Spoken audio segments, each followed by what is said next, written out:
আমাকে আপনারা প্রায় জনেই চেনেন।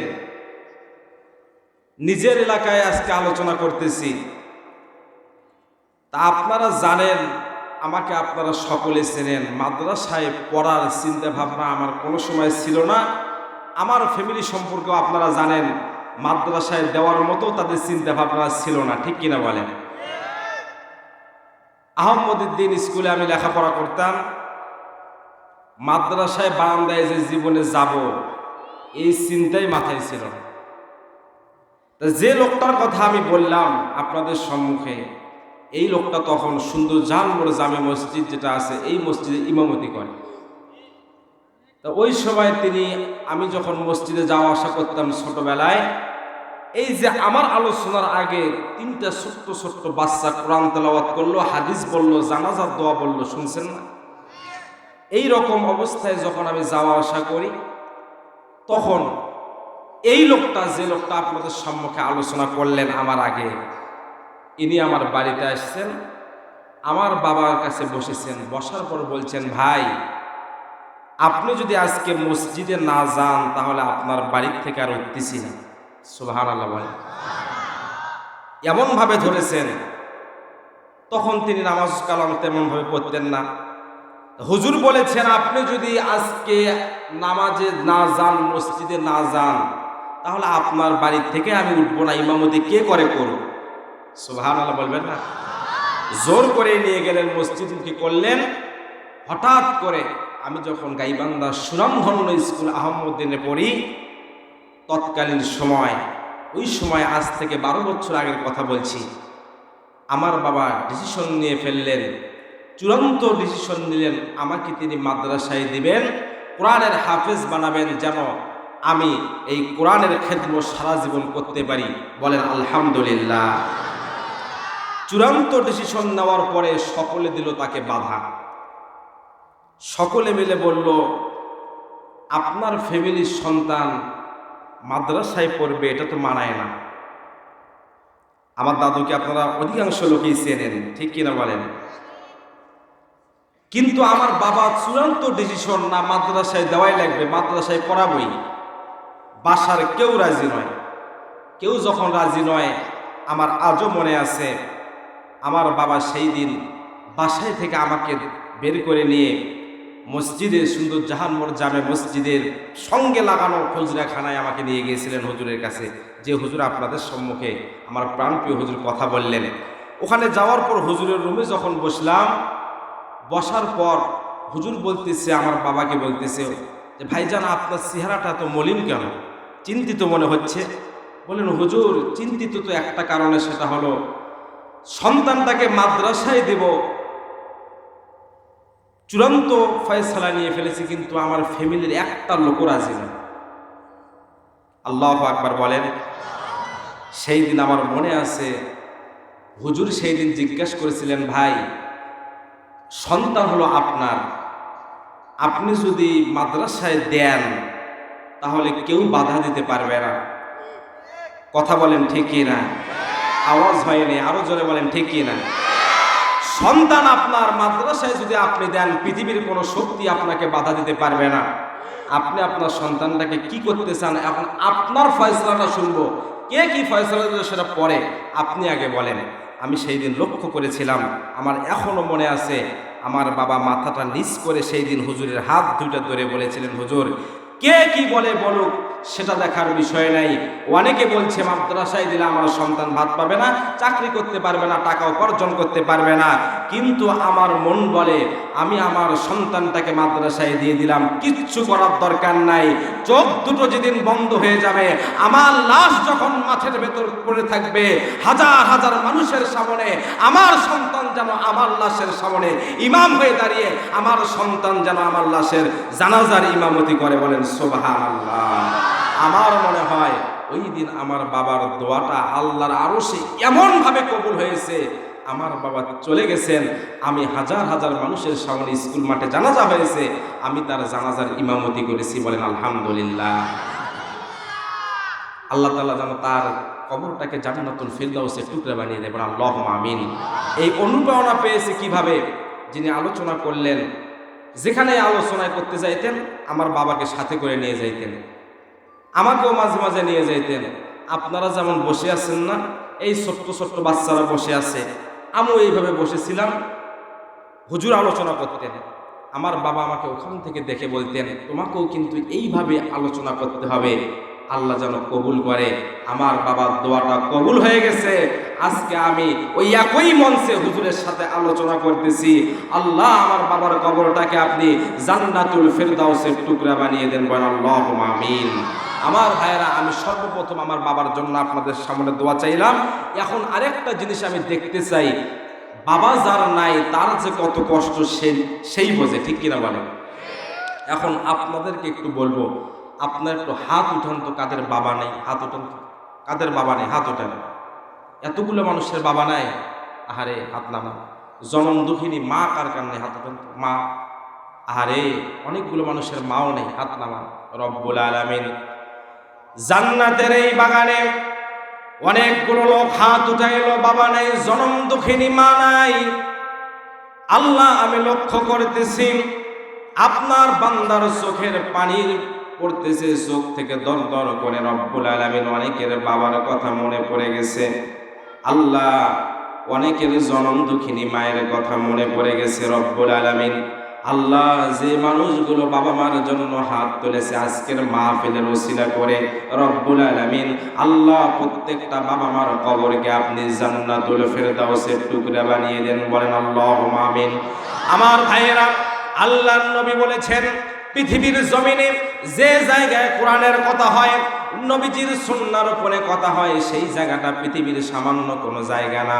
আমার নবী বলেছেন সেই জায়গাটা হলো একটা জান্নাতের বাগান। তার মানে হলো আমরা এখন যে মজলিসে আছি, আপনারা মনে করতেছেন হয়তো একটা সামিয়ানা টাঙ্গানো হয়েছে, কিন্তু না না, আমরা যেখানে উপস্থিত হয়েছি এই জায়গাটা হলো নিঃসন্দেহে জান্নাতের বাগান, বলেন সুবহানাল্লাহ। আমার অনেক ভাইয়েরা রাস্তায় দাঁড়িয়ে আছেন, এদিক সেদিক ঘোরাফেরা করছেন, তাদেরকে অনুরোধ করে বলবো জান্নাতের এই বাগানের ভেতরে বসে যান। কারণ এই জান্নাতের বাগানে যখন আপনি বসে যাবেন, আমার নবী বলেছেন আল্লাহর যে বান্দা কোরআনকে সময় দিবে, আল্লাহর যে বান্দা নবীজির সুন্নাহ নবীজির আদর্শকে সময় দিবে, কিয়ামতের ময়দানে বান্দার প্রত্যেকটা সময়ের প্রত্যেকটা সেকেন্ডের হিসাব নেওয়া হলো। কোরআনের জন্য বান্দা যে সময়টা দিয়েছে ওই সময়ের হিসাব আমার আল্লাহ রব্বুল আলামিন নেবেন না, বলেন সুবহানাল্লাহ। জিকির করেন লা ইলাহা, জোরে লা ইলাহা, লা ইলাহা, লা ইলাহা ইল্লাল্লাহু মুহাম্মাদুর রাসূলুল্লাহ সাল্লাল্লাহু আলাইহি ওয়াসাল্লাম। আমার ভাইরা, ওখানে যারা দাঁড়িয়ে আছেন আপনাদেরকে বলবো, ওই জায়গায় অনেকগুলো ফাঁকা জায়গা আছে, ওই গেটে আপনারা কেউ দাঁড়িয়ে থাকবেন না, আপনারা এদিকে আসেন, এই জায়গাটা পূরণ করেন। আর ওখানে কেউ দাঁড়িয়ে থাকবেন না, দেখেন তো রাস্তায় কে কে দাঁড়িয়ে আছে। কারণ রাস্তায় দাঁড়িয়ে যারা কোরআন সরে, এরা হলো আবু জাহেলের উত্তরসূরি। কথা বলেন, জোরে বলেন। আবু জাহেল কি কোরআন শুনতো না? আবু জাহেল শুনতো, কিন্তু আবু জাহেল শুনতো হলো দাঁড়িয়ে দাঁড়িয়ে। এজন্য যারা দেখবেন অনার্থক কাজ নাই, রাস্তায় দাঁড়িয়ে আছে, ঘোরাফেরা করছে, এরা প্রত্যেকটা আবু জাহেলের উত্তরসূরি। কথা বলেন ঠিক না? এবার আসেন আসল ঘটনায়, আসল কথায় চলে আসি। আমি আপনাদের সম্মুখে পবিত্র কোরআনুল কারীমের অসংখ্য অগণিত আয়াতে কারিমার ভেতর থেকে একটি আয়াত আপনাদের সম্মুখে তেলাওয়াত করেছি। আল্লাহ চাইলে এর উপরে সামান্য কিছু আমলের নিয়তে বলার চেষ্টা করব। ওমা তাওফীকি ইল্লা বিল্লাহ, আলাইহি তাওয়াক্কালতু ওয়া ইলাইহি উনীব। সকলে বলছি আল্লাহুম্মা আমিন। আমার ভাইরা, আমরা এখন বর্তমানে যে মাসে আছি এটা হলো শাবান মাস। কি মাস? শাবান মাস। সামনে যে মাসটা আসতেছে এটা হলো রমজান মাস। শাবান মাস যখন আসতেন, আমার নবী একটা দোয়া পড়তেন, আল্লাহুম্মা বারিক লানা ফি রজব ওয়া শাবান ওয়া বাল্লিগনা রমাদান। আল্লাহ শাবান এবং রজব মাসের বরকতগুলো দান করুন এবং রমজান পর্যন্ত হায়াত দিয়ে দিন। কারণ রমজান মাস এত বরকতপূর্ণ মাস, নবীজি বলেছেন কেউ যদি একটা ফরজ ইবাদত করে, আল্লাহ রাব্বুল আলামিন তার আমল নামায় ৭৪টি ফরজ ইবাদত করলে যত সওয়াব হয় তেমন সওয়াব দান করে। সুবহানাল্লাহ। সেই রমজান পর্যন্ত যেন আল্লাহ আমাদেরকে হায়াত দান করে, বলে আল্লাহুম্মা আমিন। রমজান মাসে যদি কেউ একটা নফল ইবাদত করে, আল্লাহ তাকে একটি ফরজ ইবাদত করলে যেমন সওয়াব তেমন সওয়াব দান করে। বলেন সুবহানাল্লাহ। তাহলে সেই রমজান পর্যন্ত হায়াত চাওয়া দরকার আছে না নাই? আল্লাহ যেন কবুল করে। এখন কথা হলো, 12টি মাসের মধ্যে রমজান মাসে এত ফজিলত কেন? অন্য মাসে তো এত ফজিলত নাই, ঠিক না? তো রমজান মাসে কেন? এর কারণ হলো, রমজান মাসে ফজিলত হওয়ার কারণ হলো শাহরু রমাদান আল্লাযী উনজিলা ফীহিল কুরআন। আমার আল্লাহ পাক রব্বুল আলামিন মহামান্বিত পবিত্র কোরআনুল কারীম রমজান মাসে নাজিল করেছেন, জন্য রমজান মাসটা এত বরকতপূর্ণ। বলেন সুবহানাল্লাহ। সকলে একটু তাকবীর দেন তো, নারায়ে তাকবীর, লিল্লাহি তাকবীর। কোরআন হাদিসের আলো, লিল্লাহি তাকবীর। কোরআন হাদিস যেখানে, আলেম ওলামা যেখানে, মাদ্রাসা মসজিদ যেখানে, গান বাজনা যেখানে, আলহামদুলিল্লাহ। একটু জিকির করেন সুবহানাল্লাহ ওয়ালহামদুলিল্লাহ।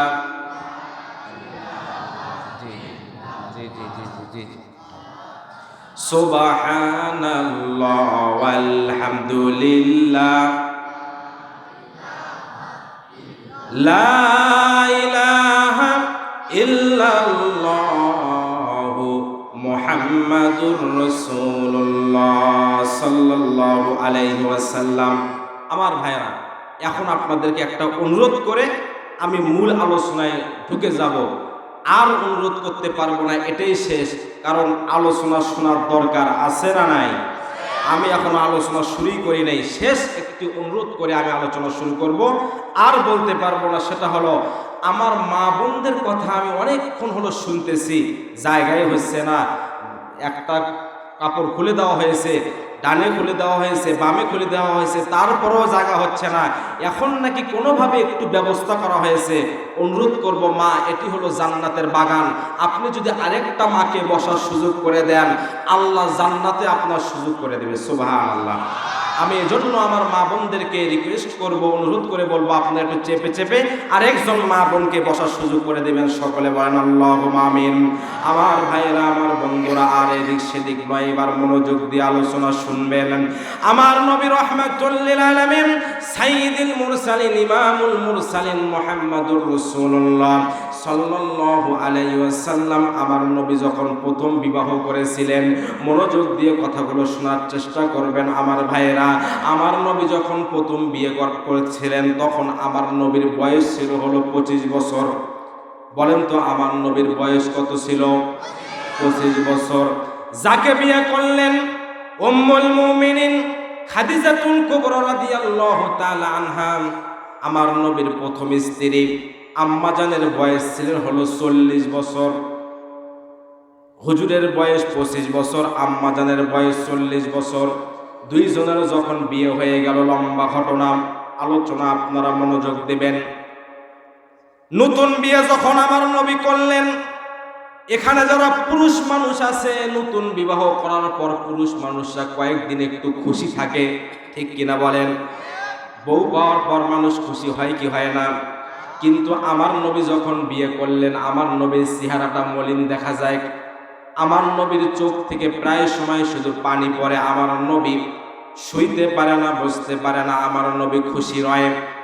উম্মুল মুমিনিন আম্মা জান খাদিজাতুল কুবরা রাদিয়াল্লাহু তাআলা আনহা আমার নবীকে বললেন, ইয়া রাসূলুল্লাহ, আমার বয়স হলো 40 বছর, আপনার বয়স হলো মাত্র 25 বছর।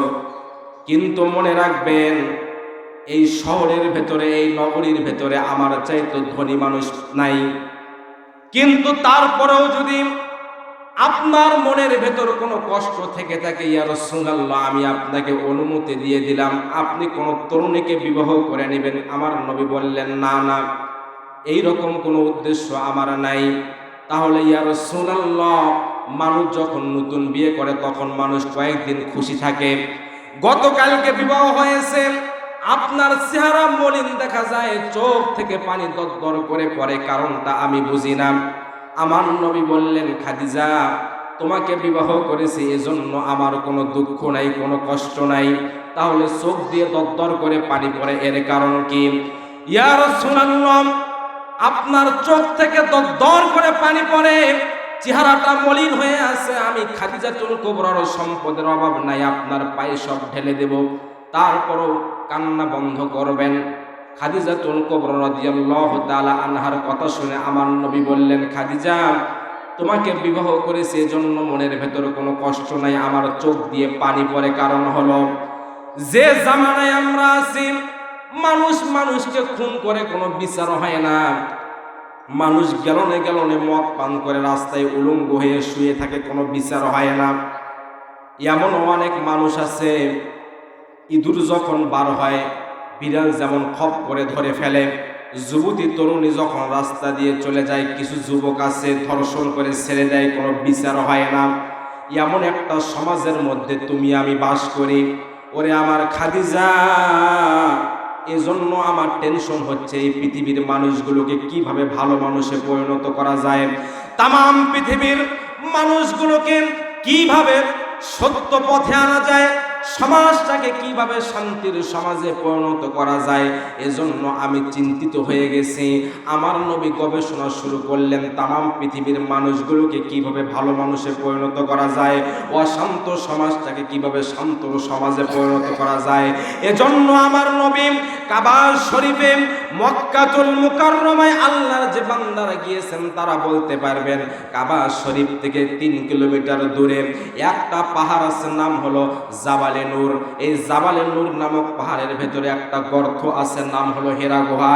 এই হীরা গুহার ভেতরে আপনার আমার নবী একদিন 2 দিন নয়, দীর্ঘ 15টি বছর সাধন করলেন, তাম পৃথিবীর মানুষগুলোকে কিভাবে ভালো মানুষে পরিণত করা যায়, অশান্ত সমাজটাকে কিভাবে শান্ত সমাজে পরিণত করা যায়।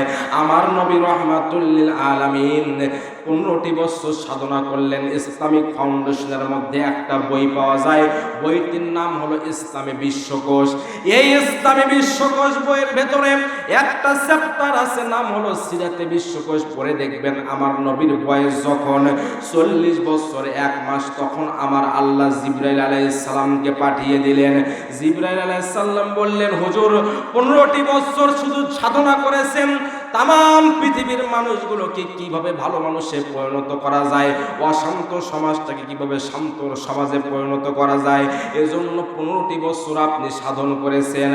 আজ থেকে আল্লাহ রাব্বুল আলামিন পুরা পৃথিবীর মানুষগুলোকে কিভাবে শান্তির মানুষে পরিণত করা যায়, আজ থেকে মহান আল্লাহ পবিত্র কোরআনুল কারীমের নাজিলের ধারা চালু করলেন। বলেন সুবহানাল্লাহ।